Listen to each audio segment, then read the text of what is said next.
Now, can you see my full screen? Is it okay? Yeah, okay, thank you. So as Mehtab said, this is a joint work to which I will refer.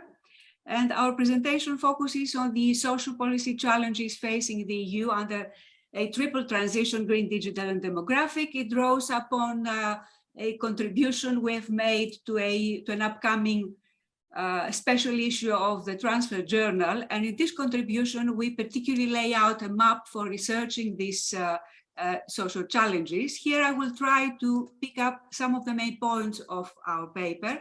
I will start with some very brief remarks on the complex positive and negative links between the triple transitions and the welfare state. And we think that these linkages have not been examined very extensively, though it is a very important issue because it sets the framework for policies linking just transition objectives with welfare state sustainability. Then I will very briefly talk about the EU stance on just transition, especially through the EGD, the European Green Deal, and how this ties in with previous key EU strategic social pronouncements by the European Commission, particularly the social investment approach and the European Pillar of Social Rights. And I will finish with some very, very brief reflections on institutional drivers and barriers in the transition. Now, this diagram very, very schematically tries to picture some of these complex linkages, positive and negative linkages between the three transitions and the welfare state.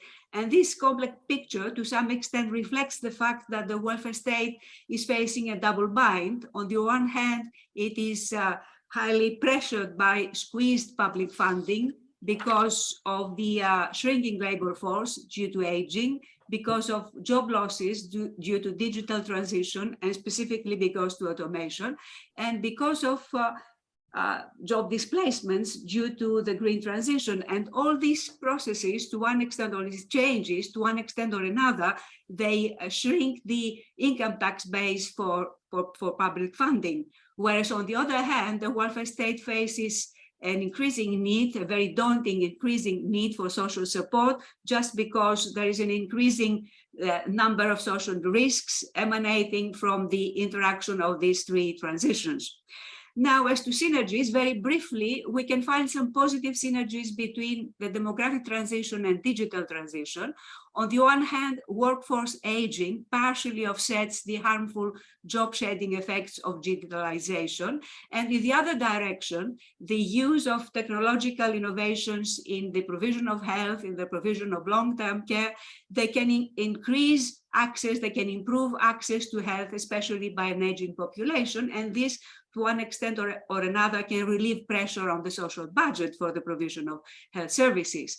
Another quite positive synergy between demographic transition and green transition has to do with the reduced consumption footprint of an elderly population. And this surely has a positive effect on the green transition. And together with some adaptation and mitigation policies, particularly those focusing on improving the air quality, this can have a significant effect on population health, can improve population health, especially among this vulnerable group, which are the elderly people who more often have problems, cardiovascular diseases, dementia, or respiratory diseases that have to do, to a large extent, to the air pollution, heat waves, and other environmental negative factors.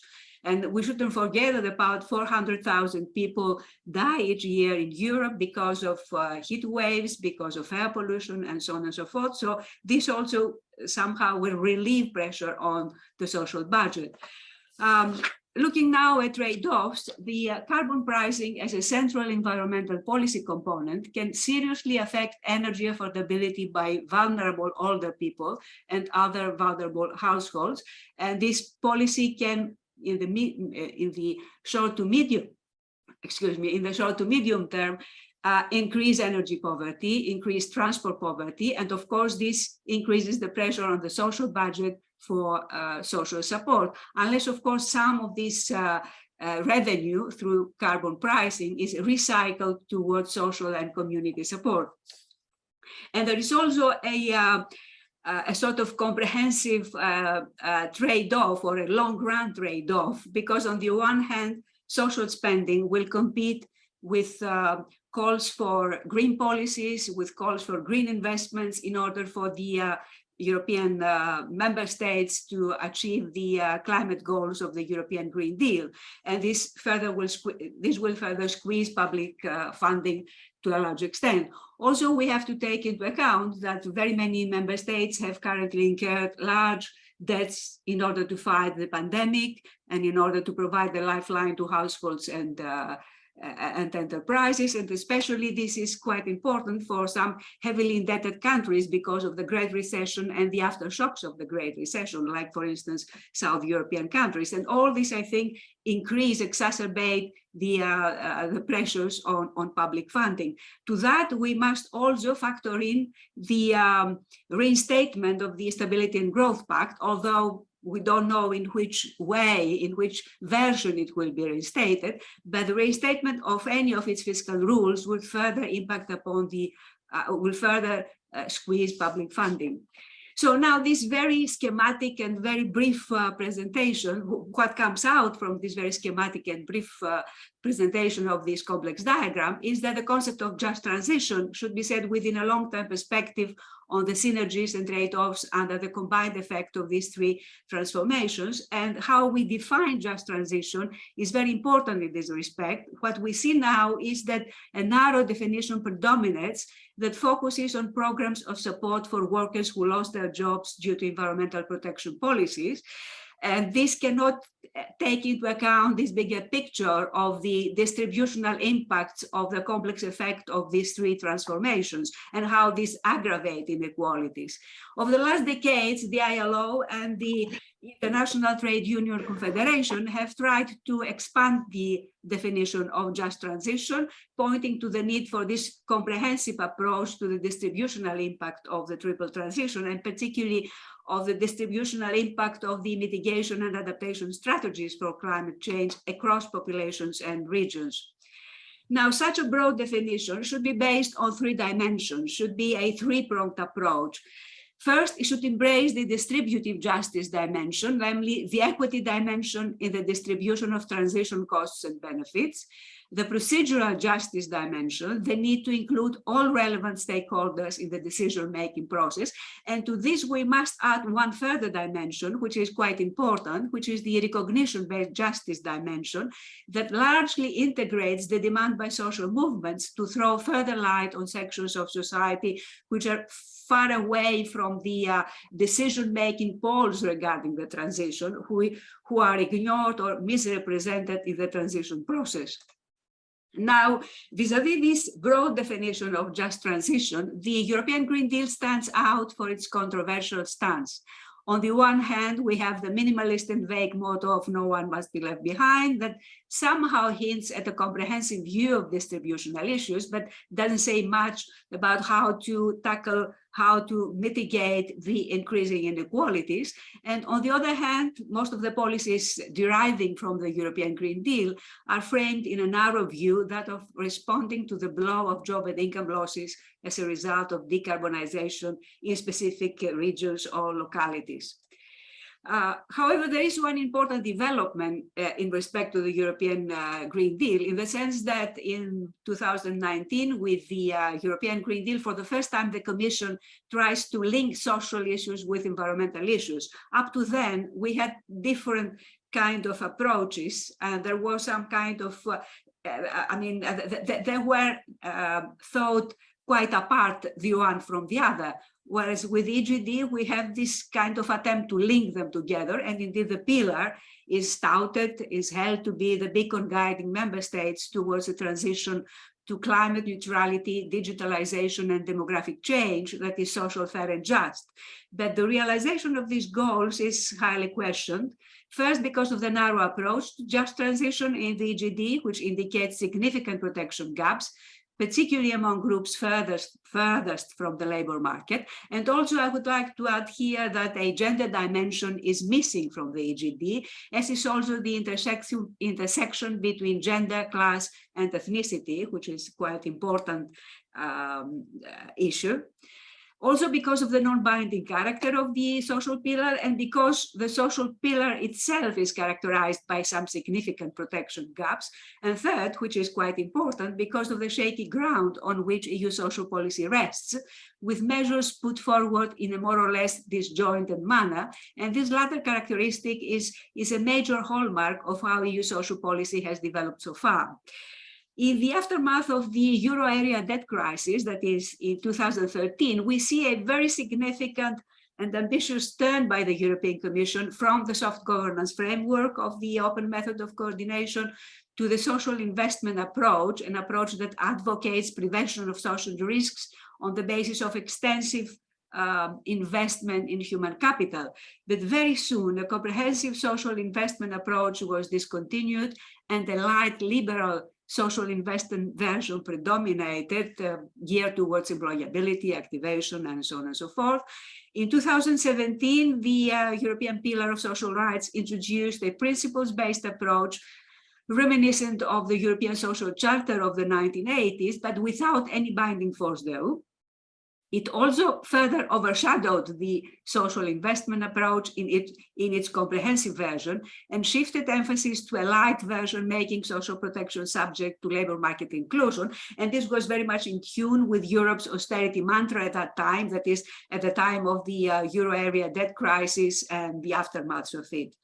In 2019, we have this significant development, as I said before, where the Commission tries to link social considerations with environmental issues, but the EGD again makes no reference to a comprehensive social investment, and invocation of the pillar most of the time boils down to a narrowly targeted support to geographical areas, sectors, and peoples hardest hit by the transition. Now, given the fact that the realization of these ambitious goals, objectives of the European Green Deal require the involvement of an inclusive set of social and economic actors, I will finish with some remarks on drivers, barriers, and actors or players, but it's the same. In this respect, in order for the countries to steer such a profound societal shift as envisaged by the European Green Deal, the country capacities to do this kind of shift is very important. And this very much depends on institutional patterns of interest intermediation, and particularly on the extent to which this can support long-term policy making. And this is crucial because legislature periods are for a very short duration, while attaining a carbon neutral Europe needs actions and investments to be sustained for much longer periods of time than the legislature periods. And so there is a need for wide and sustained social support among a large number of social groups, especially of those who are very far away from the decision-making process. They are ignored, they are misrepresented in the transition, in the decision-making concerning the transition. And this is so because the distributional profile of environmental policies is very unique. And this has to do with the fact that short-term costs are not being matched with immediate and visible benefits to society. So in this respect, mapping out institutional interdependencies can provide useful insights for drivers, barriers, and actors in the transition. And we see some fruitful direction for further research on corporatist institutions and consultation processes, more likely to embrace carbon neutral policy losers into decision making, and all those who are farthest away from the decision making process, and sustain long-term, often incremental industrial transition. And this is mostly the case. One can look for such processes, particularly in countries that have a strong corporatist tradition. By contrast, in liberal market economies that foster greater interest pluralism, strong distributive conflict sets barriers to a steady long-term transition policy path, and disruptive policy change can happen quite easily, and policy reversals due to public conflict are also quite often. And so I will close with the remark that exploring such institutional interdependencies can provide useful insights on how different institutional intermediation settings can support clear and regular entry points for trade unions, civil society organizations, and citizens in the transition policy-making cycle. And this is a highly important issue for tracing the barriers and facilitators of a more just, equity-focused sustainability. And I will stop here, and thank you very much for your attention.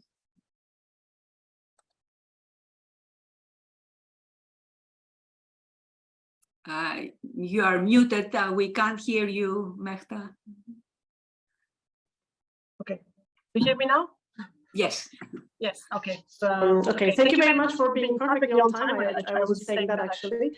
Yeah, you've raised extremely important points, and this I think the bringing into the picture this demographic transition is also key.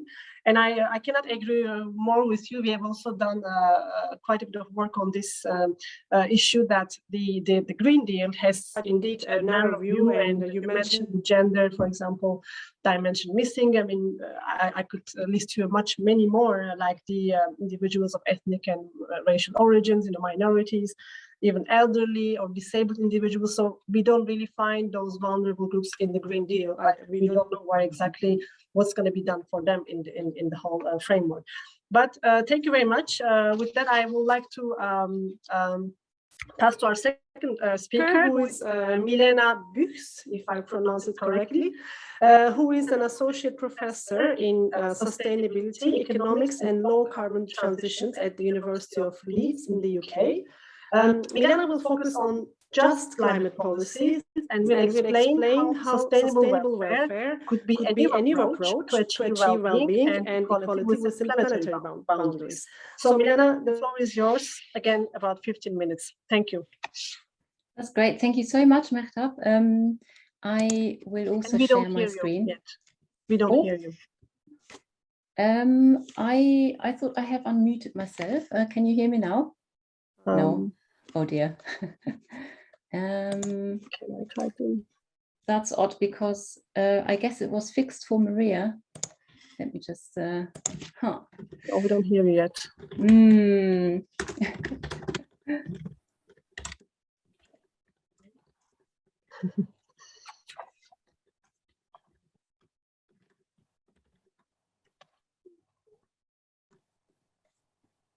Can we try to somehow from here? No, I think she's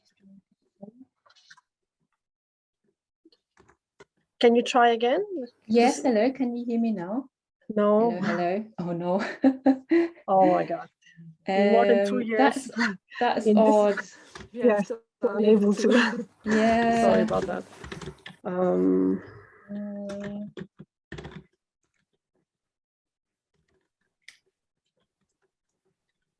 It's strange because I don't see that she's muted. Yeah, no, I'm not muted.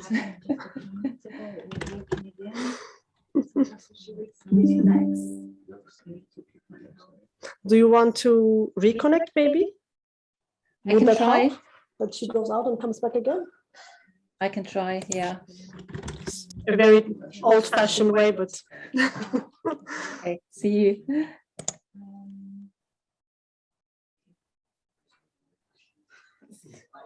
Sometimes it's the best way. She's not going to speak. Maria has done the presentation. But she's muted normally. So we can send her a message maybe to... Yeah.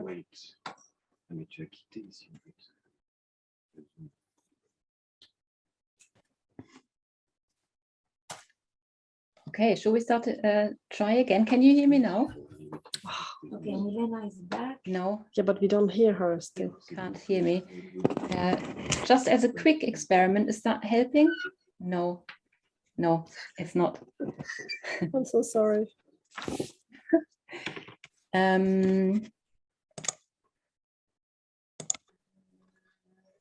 Could it be your headphone, maybe?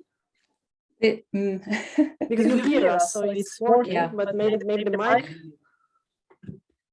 You can probably change the settings of the micro and the. This is what we're doing. No, I mean, On Thursday. It does not make a difference, right?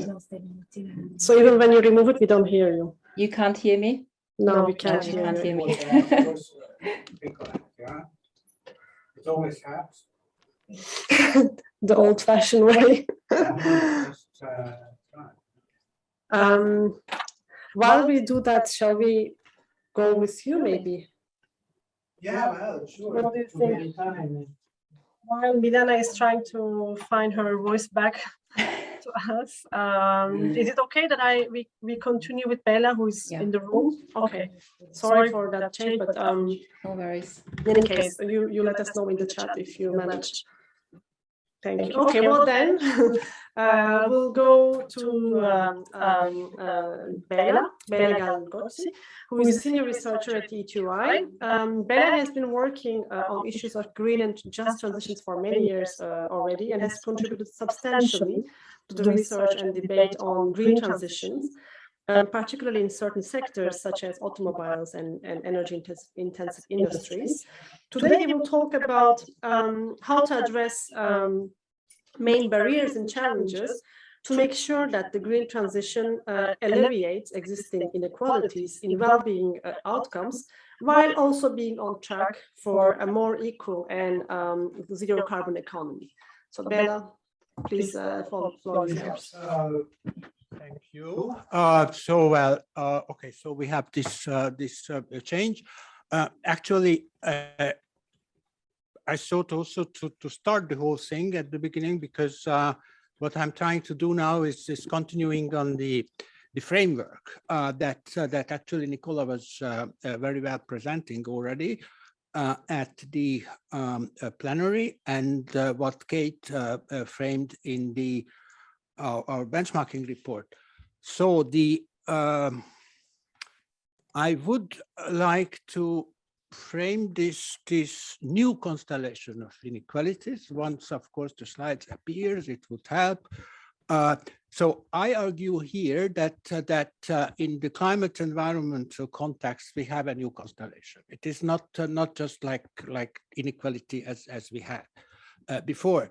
It is multidimensional, and I think it's not only vertical and horizontal, but we have a three-dimensional, very complicated and overlapping picture with different dimensions of inequality. And what adds to this complexity even more is the different timely scale, the time scale. I will come back to that because that is really something new. The second, yeah, good.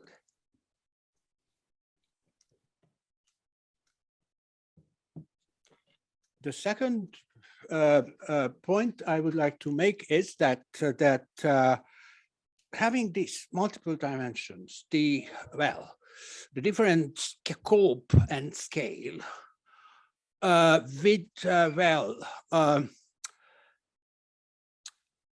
in the past, and it is true for the academic research, but also for advocacy groups, each main dimension of inequality had a different path, historical path, and a different approach.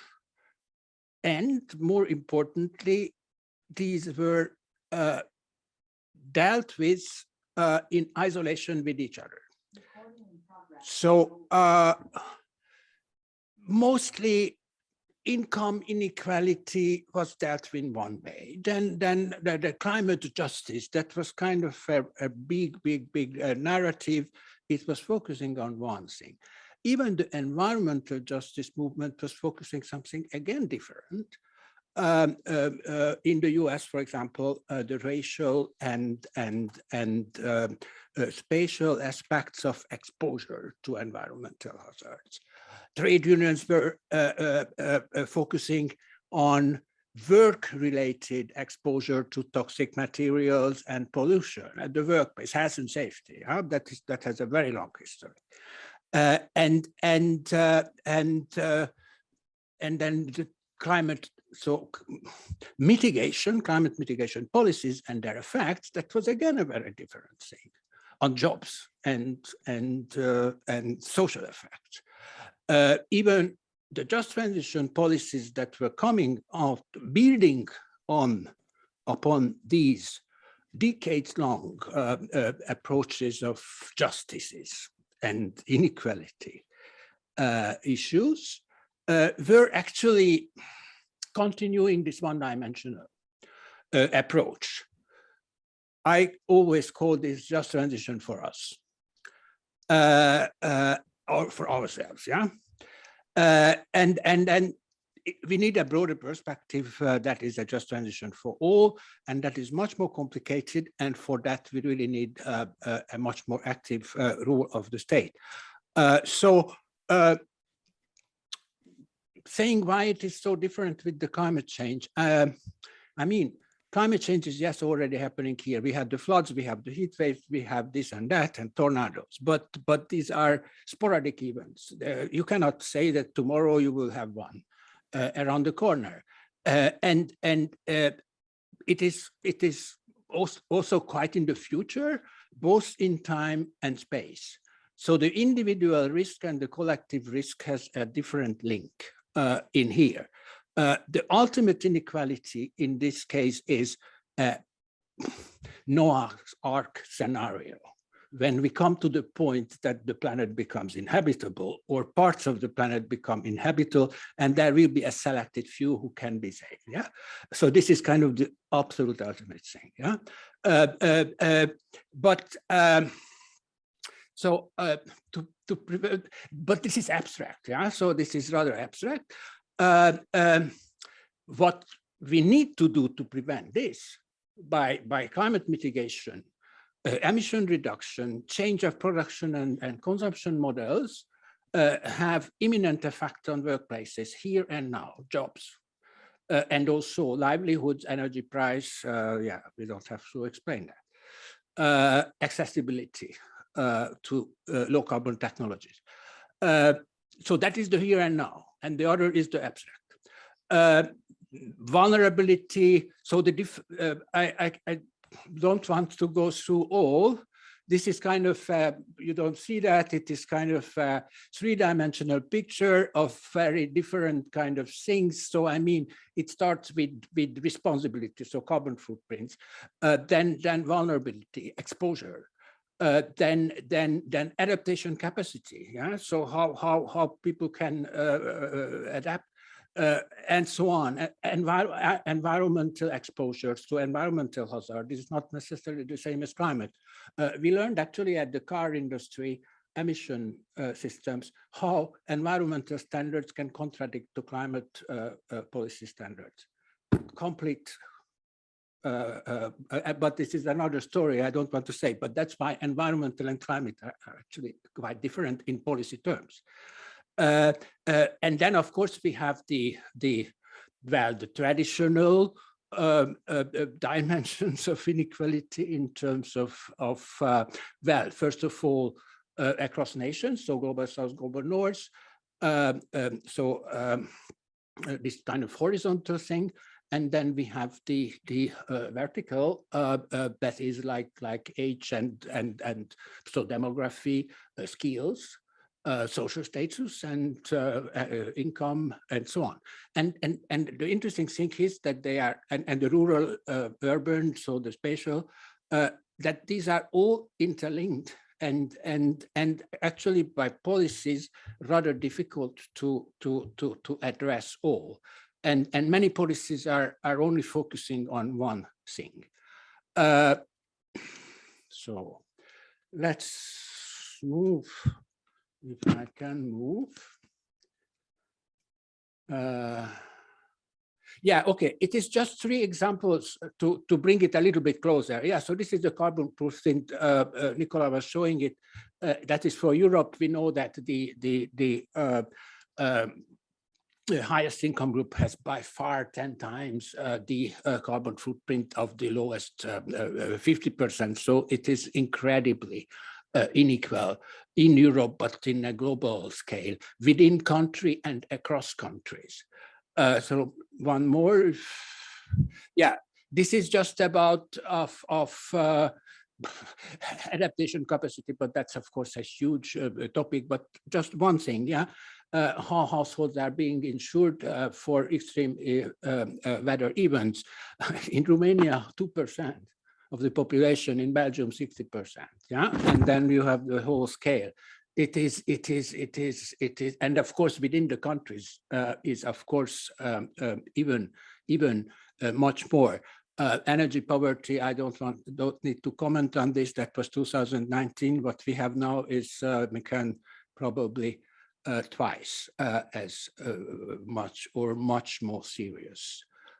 So these are things. So again, so one paradox is this asymmetry between risk and collective individual risk and the timely horizon, and also that it is still the case that the perception is that climate action hurts more than climate change. Yeah? So because the climate action has the effects here and now, and that's why what was sought as climate justice, the climate justice was meant more about these global dimensions of responsibility, vulnerability, exposure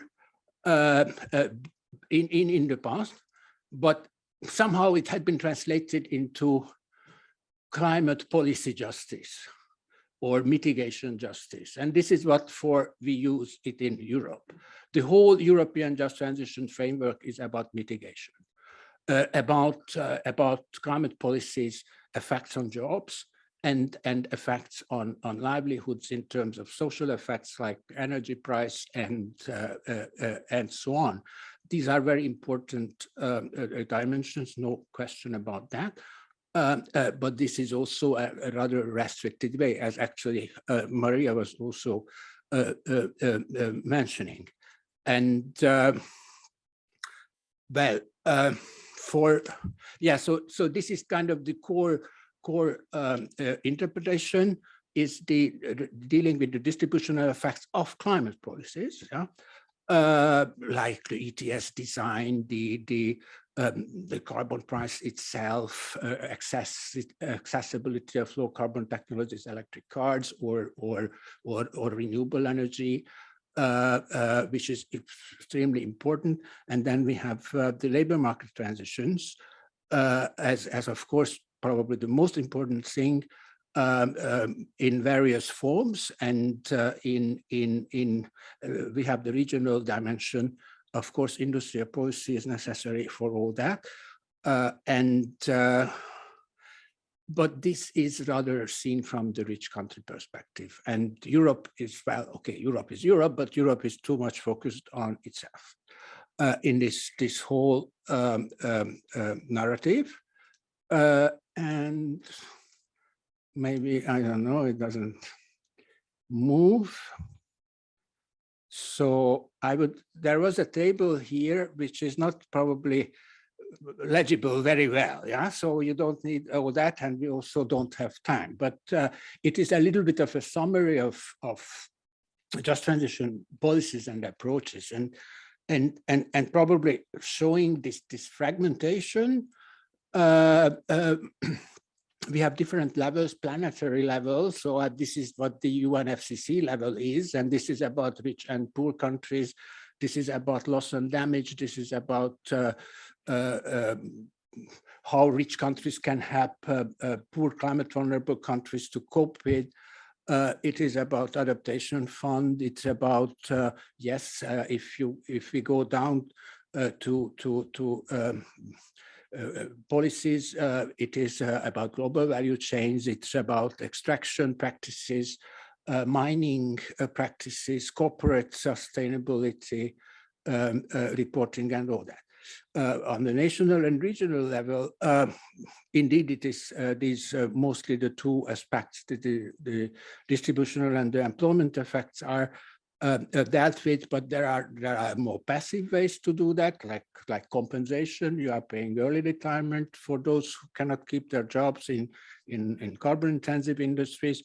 you can introduce a carbon border adjustment mechanism to protect certain industries, and so on.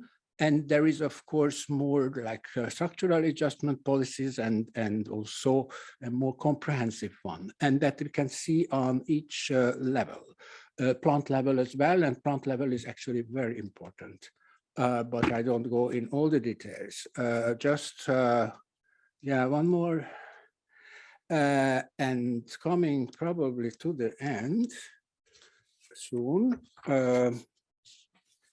I just want to say, yeah, so this is kind of the contradiction, just transition for us or for all. And this is actually about inequality again, because we have to realize that just transition has its own inequalities. There had been studies actually on that, who are the beneficiaries of just transition policies.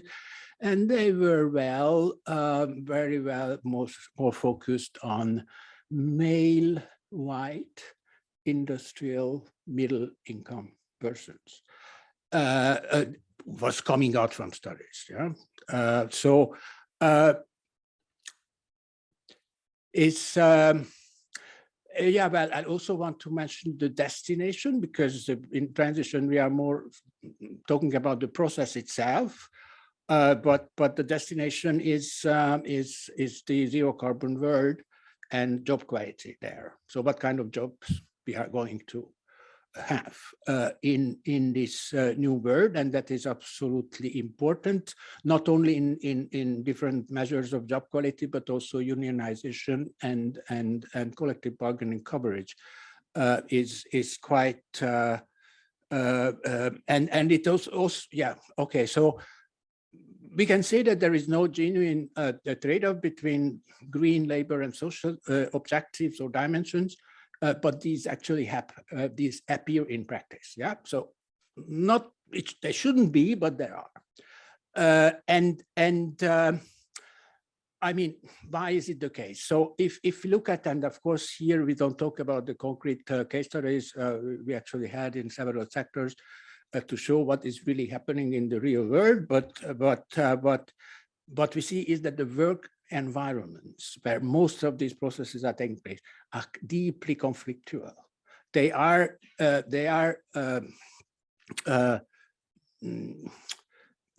subject to the capital-labor relationship.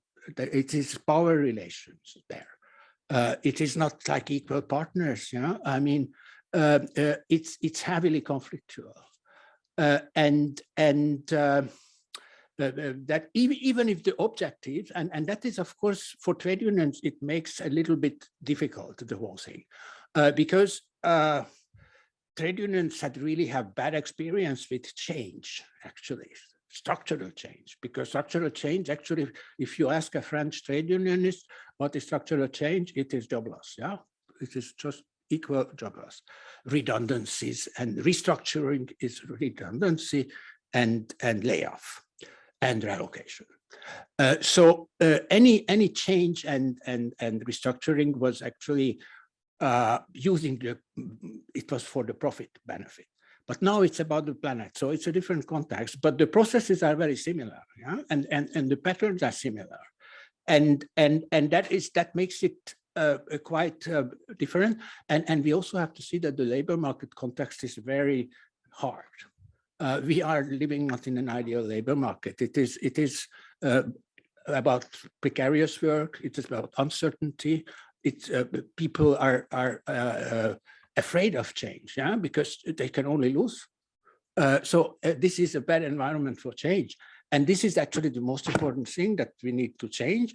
That we have one more, the last slide, a facilitative environment for change in the climate transition, and this is where the role of the state comes in, and we also, yeah, we need a reform of the welfare state, and well, many call it the eco-social state. Yeah, I think it's. Thank you.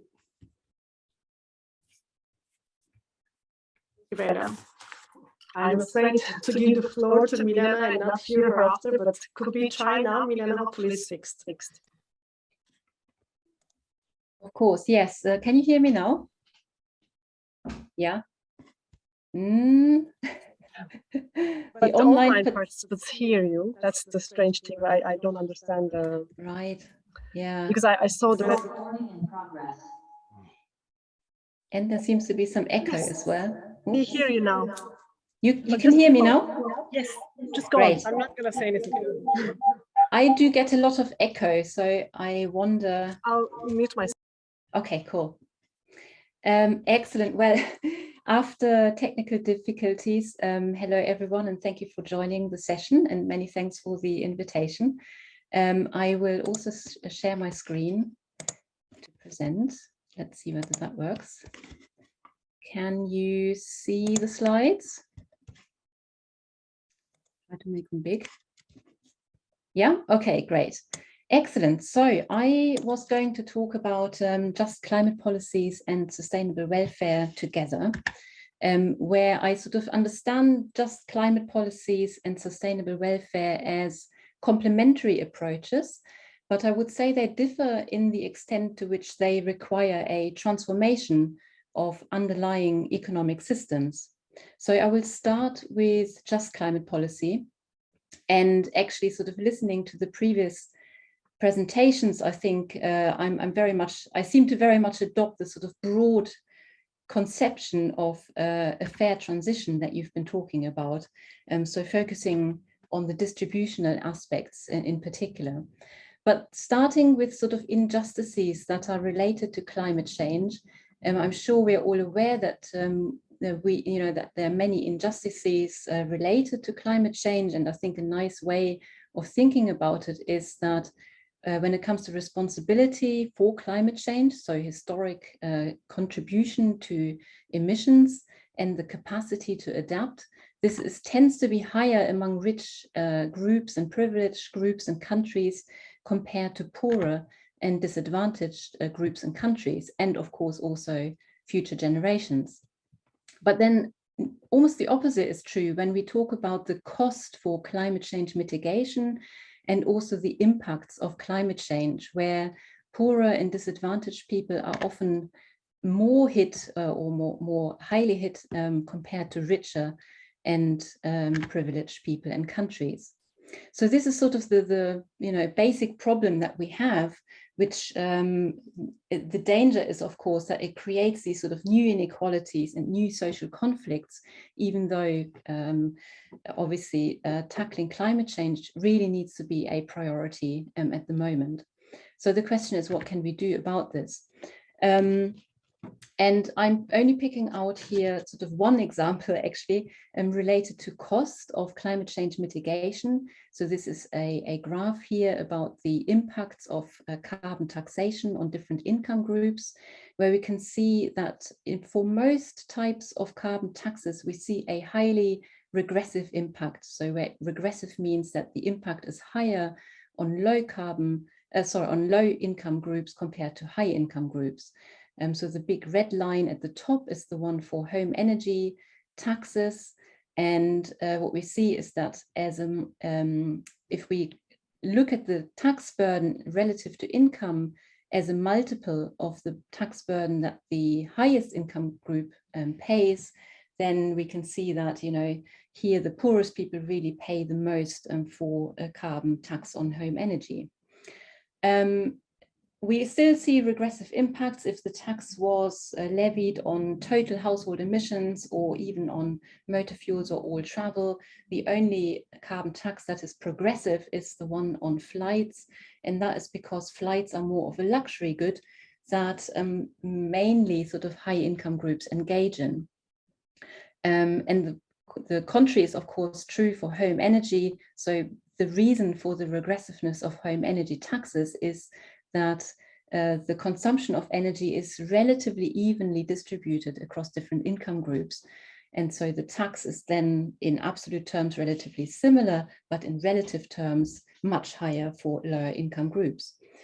Just to explain, we've modeled this based on the household budget surveys from 2015 and applied carbon emission factors from Exia-base to this. So one question is, how can we deal with these unfair distributional impacts of climate policies. So how can we compensate poorer households and disadvantaged households? In another paper, we have modeled what happens if you return the tax revenue on an equal per capita basis to everyone in society, or if you give people free green electricity or free public transport as an equivalent in a way to the equal per capita tax rebate. And we found that actually both of these approaches have very progressive distributional impacts. So they benefit poorer households and disadvantaged households.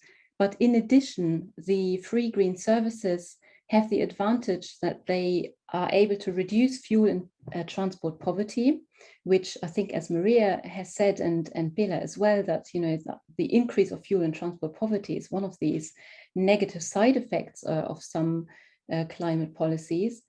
And in addition, the free green services also have a higher potential for significant emission reduction if they are combined with additional investments into renewable electricity generation, and also with a greater shift from car travel to public transport.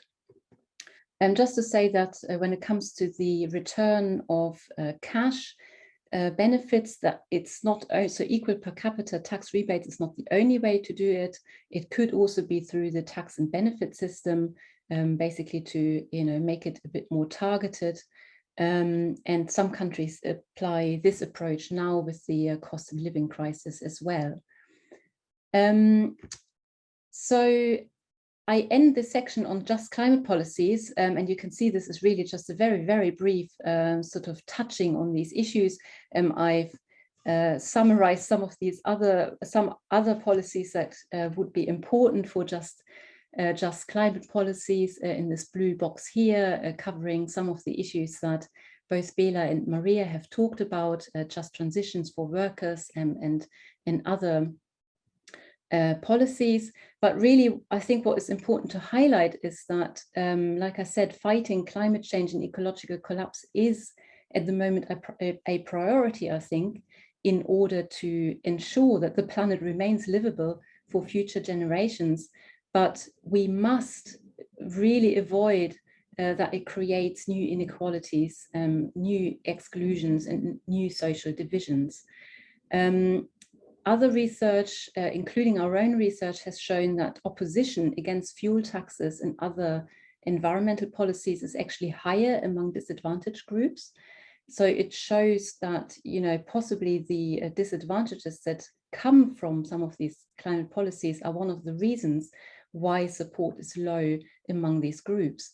But of course, to move forward with a more radical climate change policy agenda, we do absolutely need the support of everyone in society.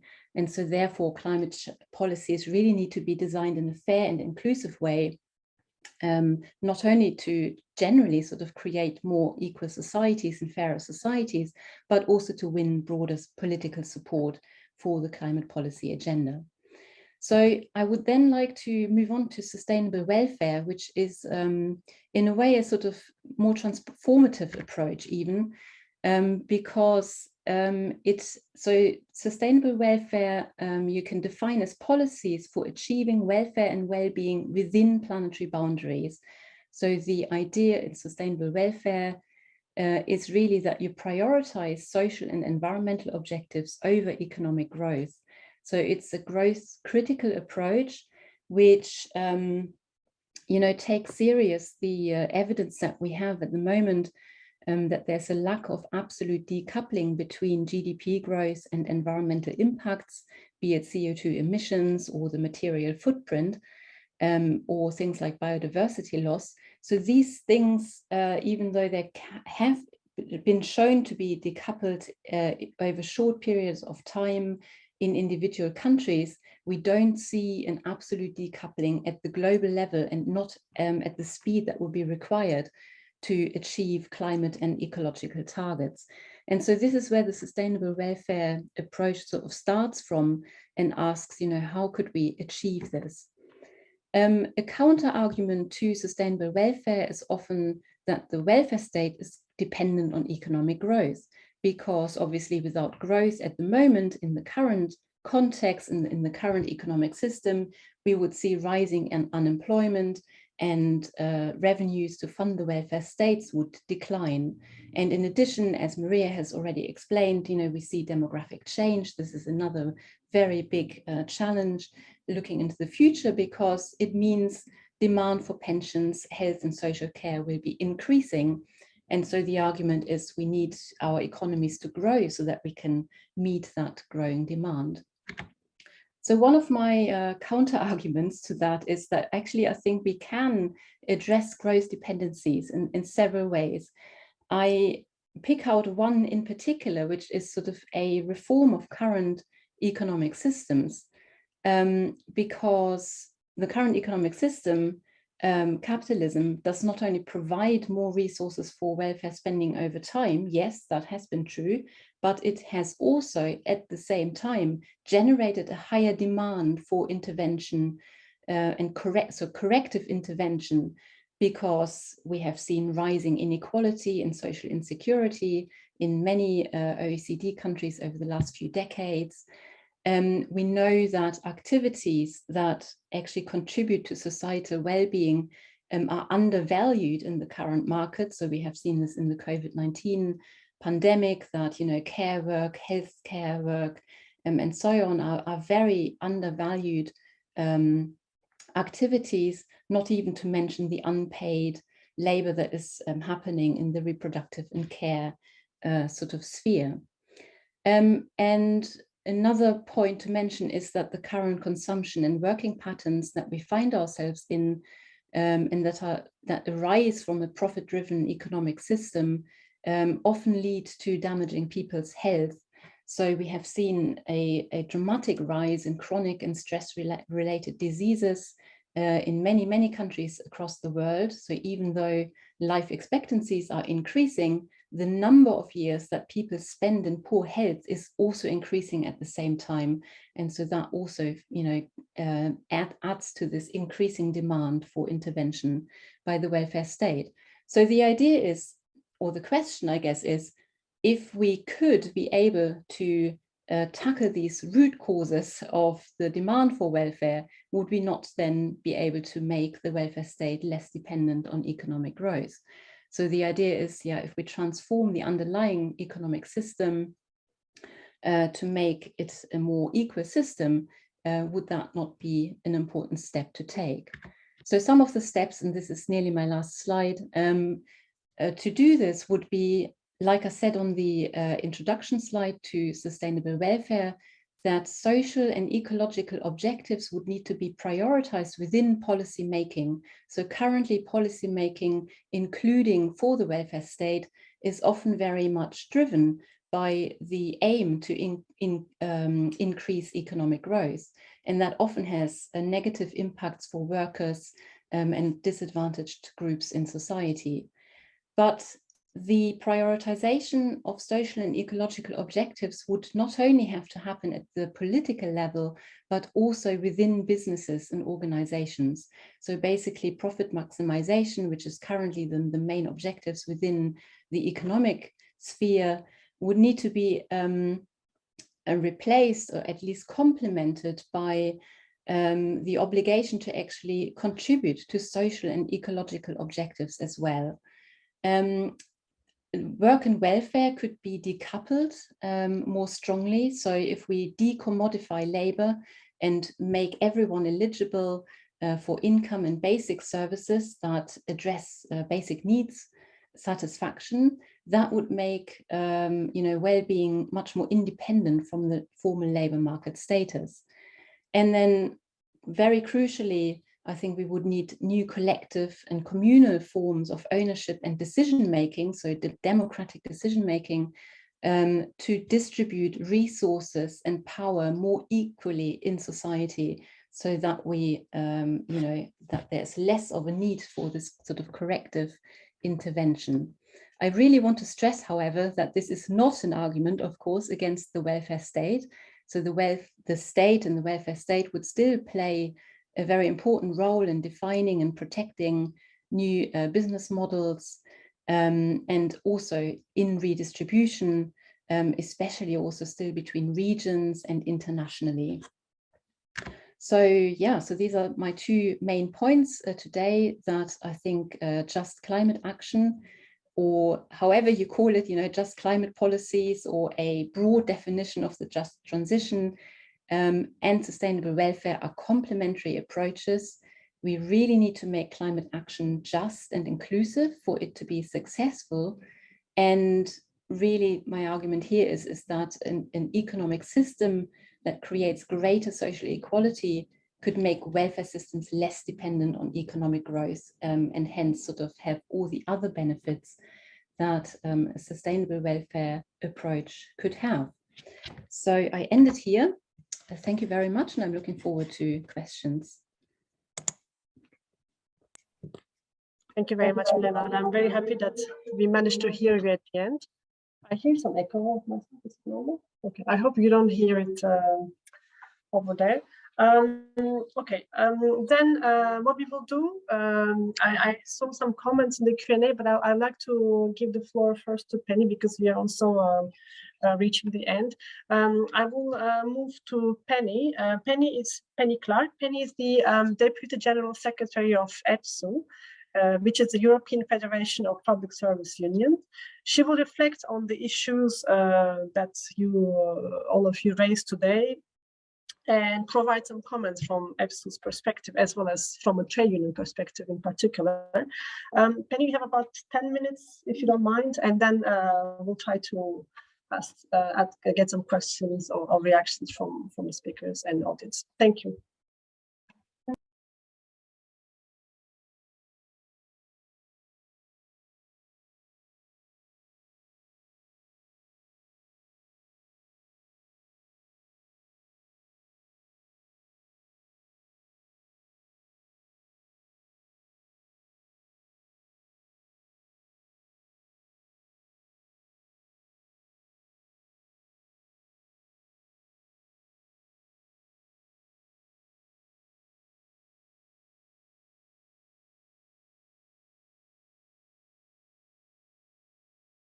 We can't hear you.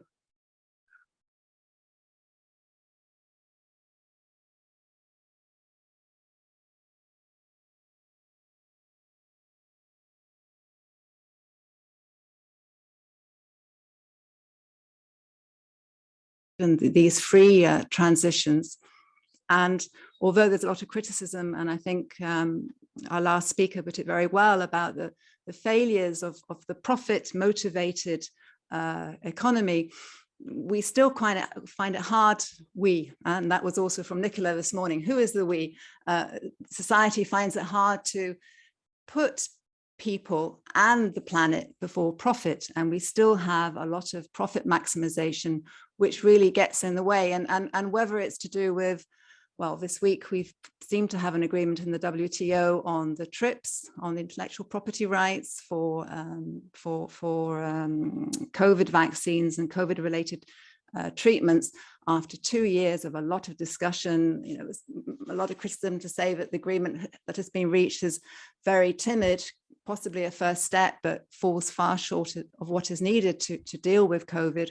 And yet it has been such a struggle to get even that. And we have invested, all of us on the EPSU side, and with our global organization PSI and all the health organizations and those who really want to address COVID and the inequalities in health around the globe, and all of us that know that no one is safe until everyone is safe, and that we need to distribute all these technologies. We still don't quite manage to get our governments to sign to do it. And I start with that because I think in EPSU, as a public service trade union, and we are committed to putting public services on the agenda as much as we can, because we see them as part of the solution. And obviously public service trade unions are part of it.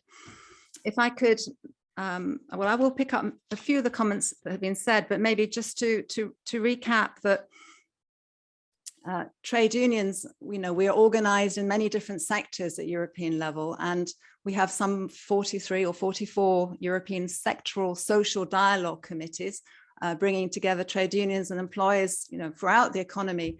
And they could be a very privileged place to deal with, well, restructuring. Bella said that trade unions sometimes a bit timid to address change.